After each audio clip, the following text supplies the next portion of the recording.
guys, welcome back to my YouTube channel. I am AshontiMonāi. For those who don't know me, I appreciate you coming to my video today, and for those who are returning, I appreciate you returning and showing love, and we're gonna keep bringing these videos for you guys. So as by the title you can see, today my video is gonna be about my mom and I and my little sister being homeless, how God blessed us with a place, with me only having a part-time job, only making little amount of hours, and I had no money. This is our truth. It's going to be truth into detail, and this is going to be part one. So there's going to be two parts. This currently is going to be part one, and then I'm going to make part two. So I hope you guys enjoy it. Stay tuned, and I hope that this could be a blessing to someone someday. So, back in 2020, I moved to Newport News, Virginia, and this was when COVID broke out really heavy. At the time we was getting ready to move, COVID didn't come yet. We didn't really know about COVID, so in the process of us moving, COVID just hit out of nowhere, and we still didn't think too much of it because, I was working at Walmart back in North Carolina before I moved to Newport News, and I would hear customers come in and say that Corona was starting, and I seen them wearing masks or whatever, and that was, I guess, the beginning of it. It wasn't really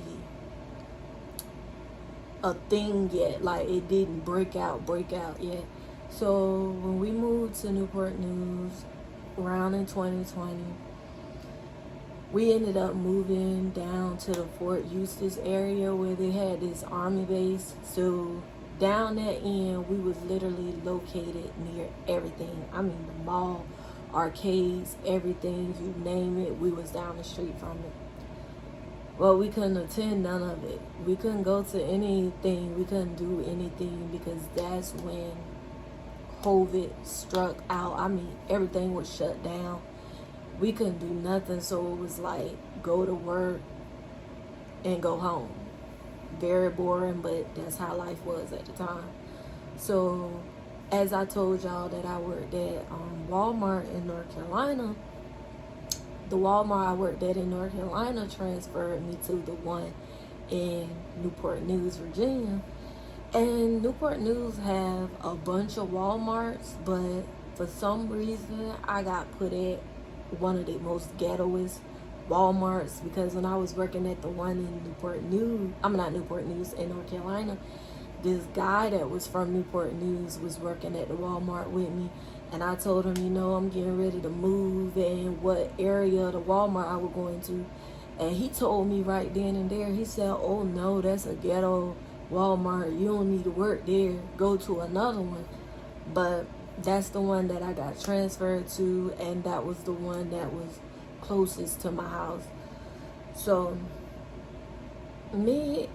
I take what people say, I take it, like I listen to it, I don't completely rule it out, but I have to see for myself. Plus, again, that's where I got transferred at, so I ain't had no choice, I had to go there.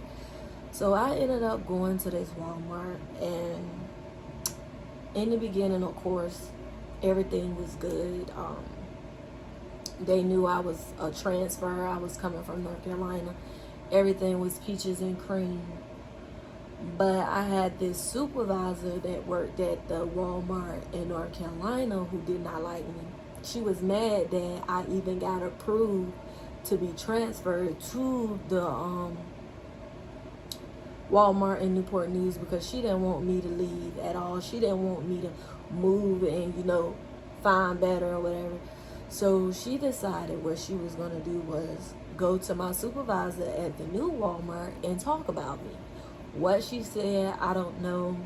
It's been a minute. I honestly don't remember, but at the time, it was just like heartfelt. So I go in to meet with this new supervisor at the new Walmart in Virginia.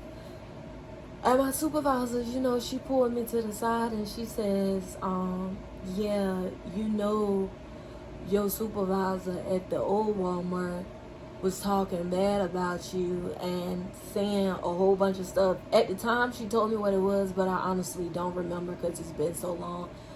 And I was just like in all shock, like, wow. And my supervisor was like, that's against policy for you to be calling another Walmart talking about an employee.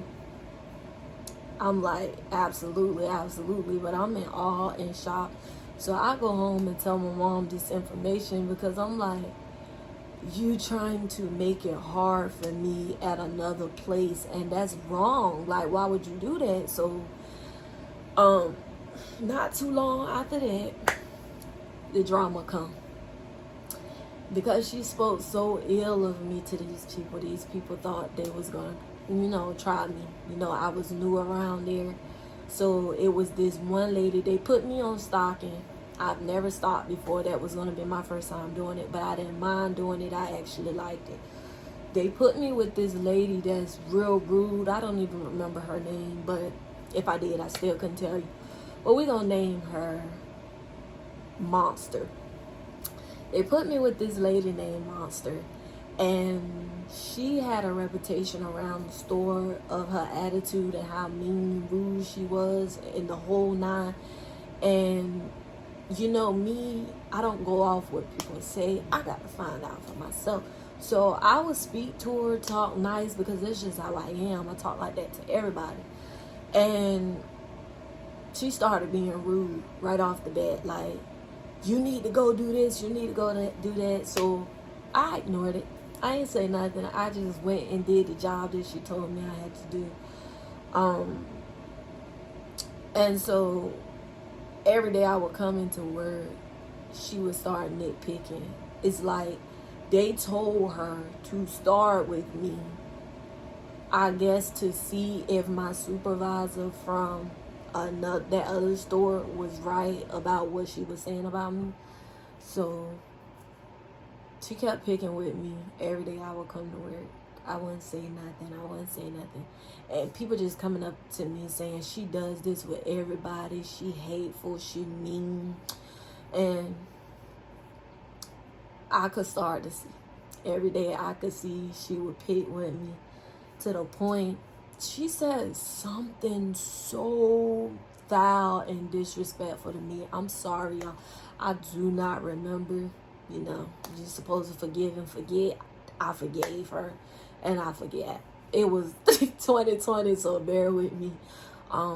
She said something foul, and all I know is I checked her. I was like, I'm no longer ignoring you. Like, I checked her. And she didn't like it, clearly. She didn't like me checking her. So she told me I was fired. So I'm like, okay. I ended up leaving because she said I was fired. So word got back to the manager of the store. Mind you, the manager, he's white. And the girl, the Monster that I was referring to, she was black. So she fired me. Word got back to him that she fired me. And he called me immediately and told me to come back to work. And that we was going to have a meeting. So I didn't expect to get no call to return back to work. I just thought I was fired. Instead of me going for another job after I got fired for no reason, that should have been a warning to me not to go back. But because I'm moving to a whole nother state, I need the money. I don't have a job here, I got transferred here. I needed that, so I went back. We had a meeting, and the manager was like, Monster didn't have no right to fire me. She's not in authority to fire anyone because that's not her position or anything. So when the man brought me back, Monster got heated. Because then she seen that her firing me didn't hold no weight, and I guess that embarrassed her.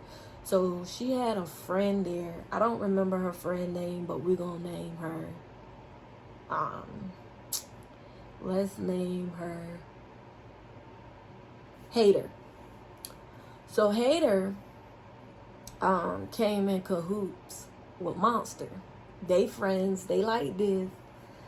Monster tells Hater whatever she gonna tell her that she don't like about me, and that she was mad because she fired me and the manager hired me right back. So they in cahoots now. So now they like, okay, we gonna keep messing with her every day until either she quit or she get fired again for good. So I come to work every day, do what I'm supposed to do, mind my business, stay out the way, because I already know that now I'm a target. So this guy from the meat department decides he's going to come and say inappropriate things, do harassment and stuff like that.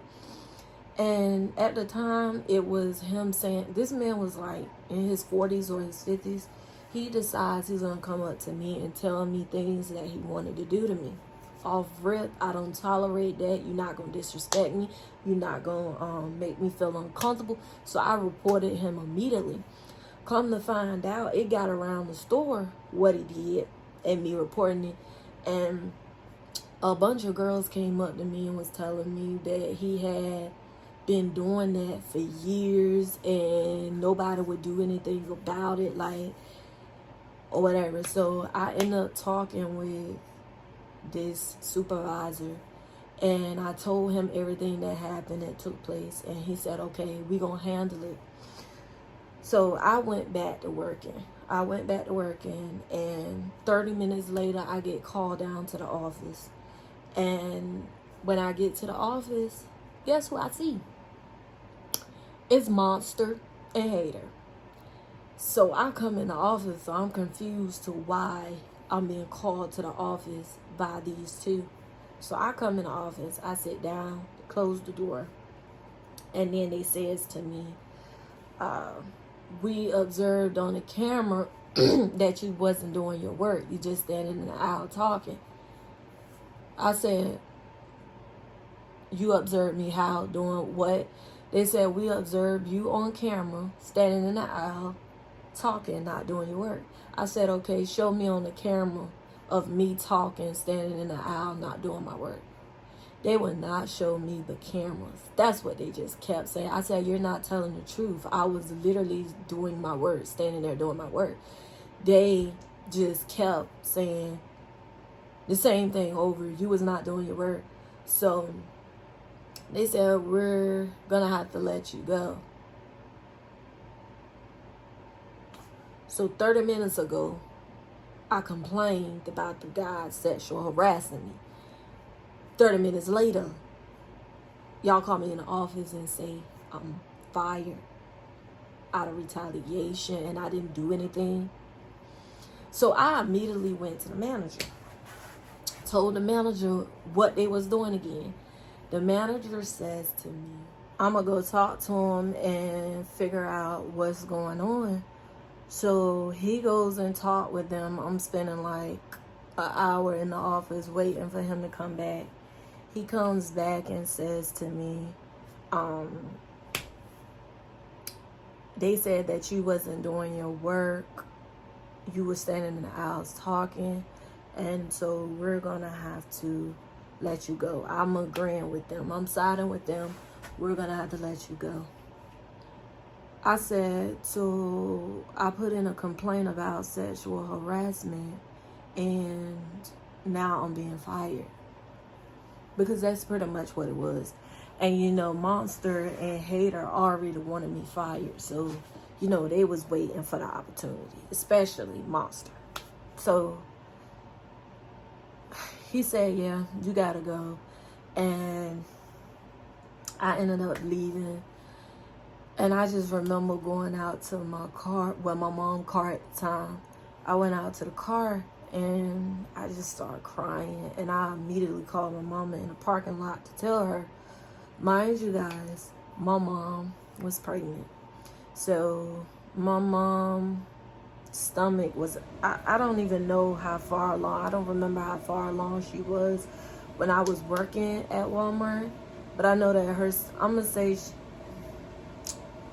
I don't know. I don't remember. But I just know that her stomach was big. And she was working at the hospital. So she was working at the hospital and I was working at Walmart. She couldn't work like that because she was pregnant. So I remember calling her on the phone, crying, saying, Mom, they fired me, explain everything I'm saying to you all to her. And you know, she's a mom. She comforted me, let me know that everything was going to be okay. And I just ended up coming home. So we went home. At the time, my mom still had her job, but she couldn't really work, so that became an issue. She couldn't work because she was pregnant, and they had got so that they was telling her to stay home. Anyway, so she ended up not having her job anymore, and that's when the homelessness started. It's just everything started crumbling, coming down, and I'm just like, we moved way to another state just to become homeless, and we were never homeless before. Ended up having bad neighbors that was smoking marijuana, and the smell would come through the vents and stuff like that. Like, it was horrible. It was, I can't lie, I can't make this up. Moving to Virginia was one of our worst decisions we ever made. We just went downhill when we moved there. So now we don't have a place to stay anymore. We can't pay nothing. We don't have a job. So now we're homeless. So my mom did end up getting, actually she ended up getting a job with another company. I'm not going to say their name, but she ended up getting a job with another company. But we didn't have anywhere to stay, and she didn't have enough money for us to have a place. So she ended up calling her job that she was working for, and she said, look, they told her that they needed her to come in, and she said, look, she finally decided to go ahead and tell them what was going on. And so she said, I don't have nowhere to stay. I'm homeless. We got to try to go back to our hometown because we cannot make it here. So God used her job to say, we're sorry you're going through this. That's not going to be a problem. We'll get you a hotel for 3 days so that you can have somewhere to stay, and that so you can also work. We were so happy, blessed, grateful for that, because we didn't have nowhere to stay, and it was a blessing. So they did do just that. They provided us nice hotels. Every hotel was expensive that they provide. They didn't provide no rinky-dink, any type of hotel. They provided. Hold on, fast forward backwards because I skipped a part.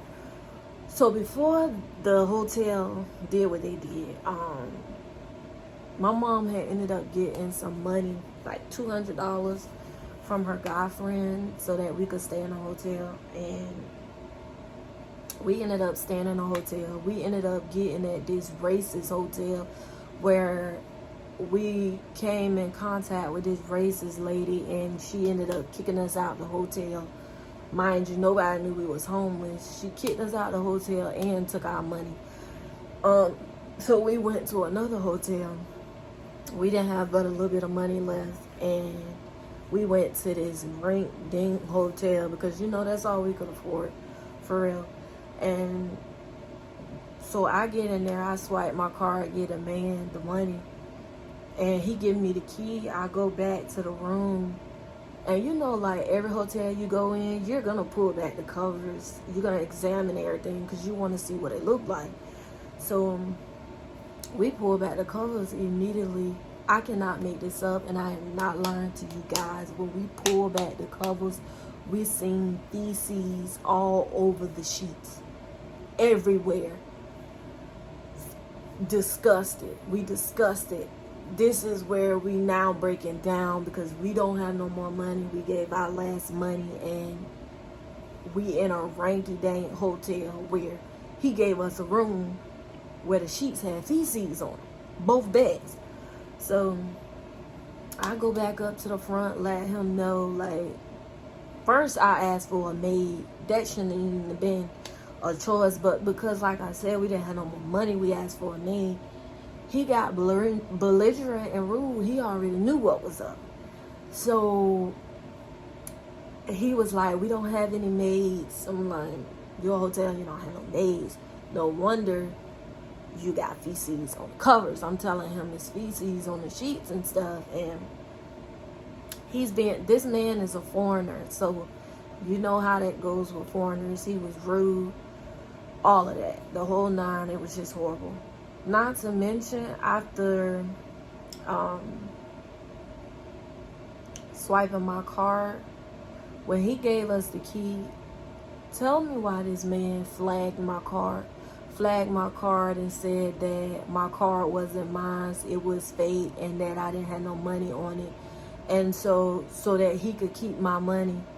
And when we went back to try to get a refund, he was like, no, you did not give me no money. I said, sir, stop lying. You just literally took my card, took the money. I'm looking at my statement right now. Bank statements don't lie.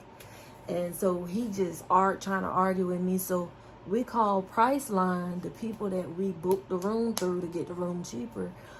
We called them, let them know everything that was going on. I mean, I was on the phone with these people for hours. They telling me to send screenshots, all of that. I took screenshots, everything, sent everything to prove that he was lying.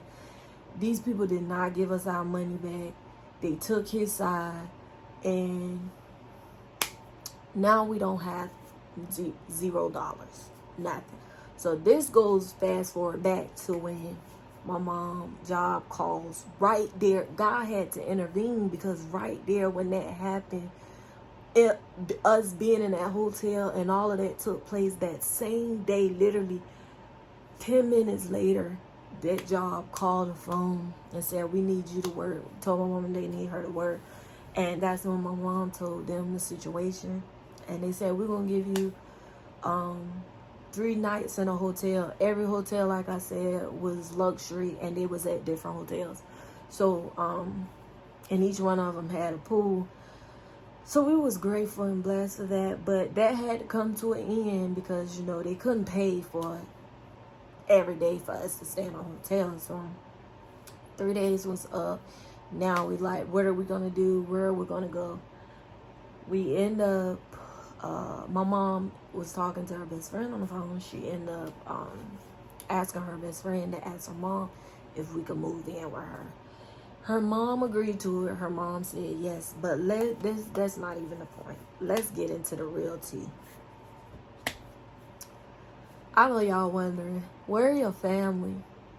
Why you didn't move in with any family? So, unfortunately, everybody is not blessed to have a good family, a genuine family that's going to be there for you when you fall, you know, going to pick you up when you down. We went to our family members and we told them the situation, and nobody wanted to help. Nobody cared. Now, I'm going to give props when props is due. When it was time for us to move our things into storage and stuff like that, my cousin, he came over, my mom, guy friend, and it was just us. So my cousin came over and he helped us, you know, load up the U-Haul and helped us put the stuff in storage. So I give him credit for that. But that was all we was worthy of.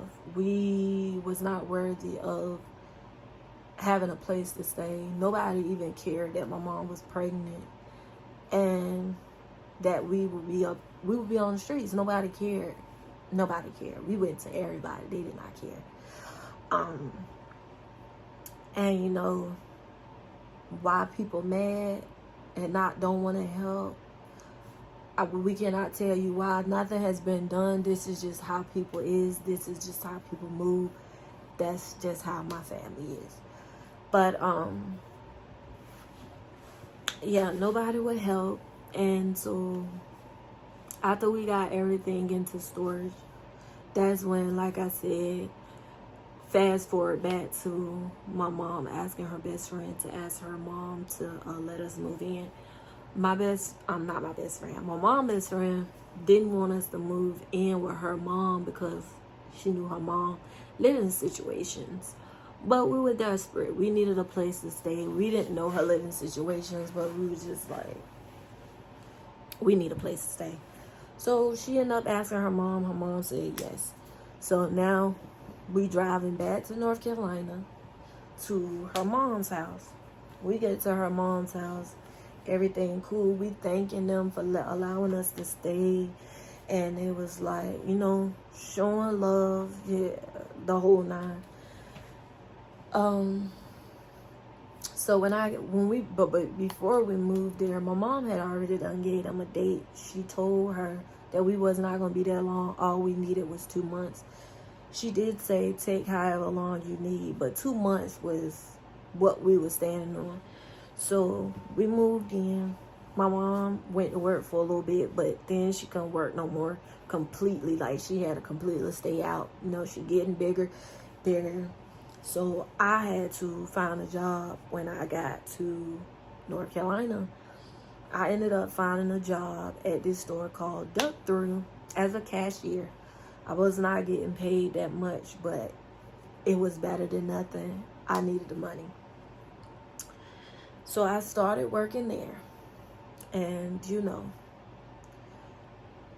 I understand that I have to go through warfare, because when you living for Christ, you're going to go through hard things, and these things are not to break you. It's just to make you stronger and better. So the whole entire time I ended up getting a job, I was hustling. Because I was determined to get us up out of there. So while living there, I'm going to say within a week, things started getting bad. Like, you know how you, a person can tell you one thing, they'll tell you that, yeah, you could stay, but their heart don't really be meaning it. Well, I could see that within a week, we was overstaying our welcome. People didn't want us there anymore. And I mean, we stayed in the room, stayed to ourselves, we stayed out the way, we wasn't a problem, and they still did not want us there. So, every day we would wake up to go to the bathroom or try to take a bath. We lie to you not, these people would leave feces in the toilet on purpose. You know how disgusting and nasty that is? You don't want somebody here that bad that you would do something that nasty. Leave feces in the toilet stool every single day. Not to mention, that wasn't even the worst of it. We was in a house where it was infested with roaches. I mean, roaches everywhere, down to the kitchen, living room, everywhere. Like, don't get me wrong, we was grateful, but we was in the worst situation ever, and we couldn't do nothing about it because we didn't know where to stay. So not only was we dealing with roaches, but we were dealing with rats, and then we was dealing with them leaving feces in the toilet stool. And so I couldn't take it. I had to go to work every day and, you know, hustle hard, so that we could move. And around that time, I ended up meeting this guy. He became my peace. Like, I don't have anything bad to say about him. Ended up meeting this guy, and, you know, he was very motivational. He was there for me. He would always tell me how proud he was of me, of my ambition and my drive to have better. He would even go as far as, look, I could put you on at my job so you can make more money, da da da da da. Like, that's the type of guy he was. But yeah, I would start hanging around him because I didn't want to be in that environment. Like, I would try my best to stay gone from the house, being around that. Like, I was bugged out, creeped out. So in that process of him taking everything off my mind, I kept working, and I kept working so that I could move us out. So let me tell you how God stepped in for us. Because, you know, I don't take credit for anything.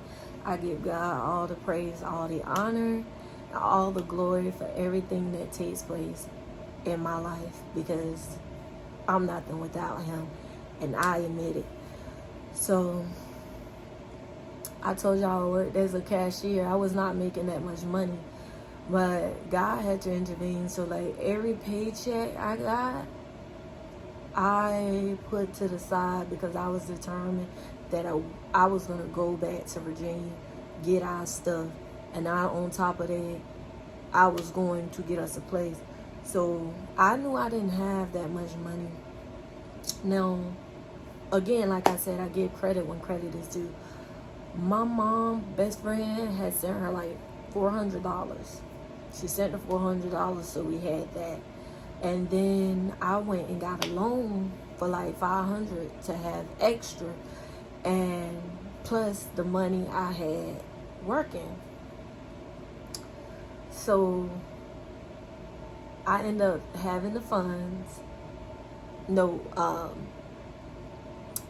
And yeah, I ended up having the funds. But like I said, when I get credit when it's due, the lady that we was living with, we didn't have nobody to, you know, drive the U-Haul for us. So she got some people to, you know, drive the U-Haul, even though they didn't want to do it. She kind of like forced and made them do it. And so we ended up getting the help to get the U-Haul. And so I took the people and we went to my storage and we got all our furniture. Not to mention, God allowed me to get the down payment for the place and the first month's rent. And so I was able to get the place, move our stuff in immediately. I'm telling you, God is amazing. Jesus is amazing, because I did not know how I was going to make it out without him. Like, how I got that stuff so fast, you know, it was not me, it was God. Like I said, I was barely making any money, and God allowed all of these things to happen. Like, don't get me wrong, like, yes, I give all the credit to God, but I was ambitious. My drive was, you know, I was determined to get us up out of that situation, and it happened. So I went to the place. Me and the guy I was talking to, I went to the place. We started cleaning up, scrubbing on the walls, doing all of that. He was telling me how proud of me he was and the whole nine. Like, I was just so happy and proud of myself. I'm like, man, we came from being homeless to now I got us a place to stay, a place to lay our head. Like, so I went home. I went back to the lady house that we were staying at, and I told my mom, I said, I got the place. We can get ready and move. She was like, I don't want to leave right now because we don't have furniture in the house and I can't sleep on the floor. I said, no worries. On our way right now to go get that furniture. Yeah. We went and got that furniture. Took it back to the place. I had already done cleaned the place up, made sure the lights was turned on in my name. All that, like, I did all of that. Called the light place, got the lights turned on, all of that. I didn't even have no money for the light people. They won't even require me to have no money. So, yeah, got the lights turned on, got the water turned on.